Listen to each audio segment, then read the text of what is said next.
Tayo dito ng sand at gravel. Yan.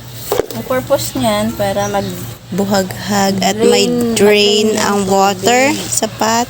Ito naman guys yung ating river sand at may kasamang rice hull. So, ito yung mga itatransplant natin. Sila. Ito naman guys, meron ditong river sand lang sa baba. Ayan. At eto na guys, linilipat na ni Mama. Ayan. Hi, Ma! Hi! Ito na yung Ayan. finished product. Oh, Abot na. saan? Yun. Eto? I-hold din natin yung... Ito. May malaki pa doon. Kuha pa tayo ng iba guys. Yung medyo malaki-laki na. Guys, meron pa dito. Ito naman yung Cetra. India. Ikaw lang. Para very good ka. Mga itik natin guys. So, diba? Itik. Itik sa Manila Zoo. Ayan na. Para hindi magalaw yung mga ugat masyado at hindi siya manibago. Ganyan ang pagtanggal. O, baliktad. Yan. O, diba? Ano na yung ugat niya? Stable na.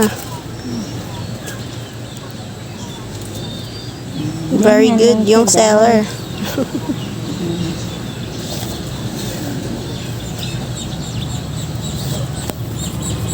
Yan, at lagyan ng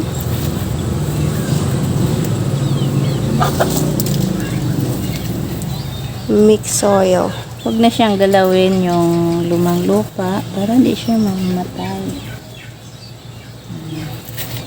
Ganun Kala mo yan. expert siya magtanim. Ngayon lang yan nagtanim. Uy, akin yan mga tanim lahat, no? O, lahat gid. Oh, may adenium pa, guys. Baka gusto niyo ng adenium.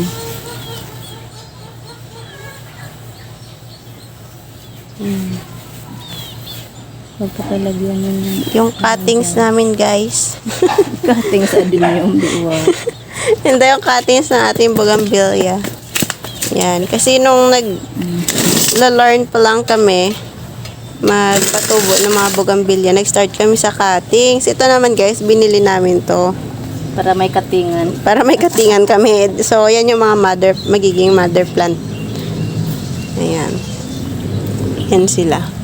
Binili para may katingan. Pala. So, maliliit lang din yung iba. Yan. Pero, stable na yung kanyang roots.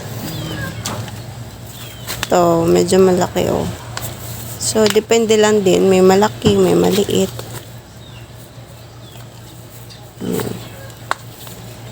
Kala mo lang kung abang galing. Akala mong galing-galing. Ngayon lang yan. First time. Pero may nabuhay naman dun sa mga pinatubo naming cuttings. Pero karamihan namatay. Kasi Itong pusa. nagpatubo kami ng bougainvillea summer. So, laging naiinitan, laging nadadry. Tsaka hindi namin kino-cover, hindi namin ini-incubate, yung tinatawag diba incubate. So, maraming namatay. Ang ganda na So ng... guys, stable na yung ugat nila. Ayan. Ang ganda na lang tayo, guys. Malaki na yung... Malaki na yung iba. Yung iba, maliit. Yung iba, cute. Yung isa pa doon, oh, cute. Yan lang lahat na. Ang atin. Meron pa doon. Ito naman. Guys, nilagay natin dito sa may fish pond. Yan, dyan muna sila.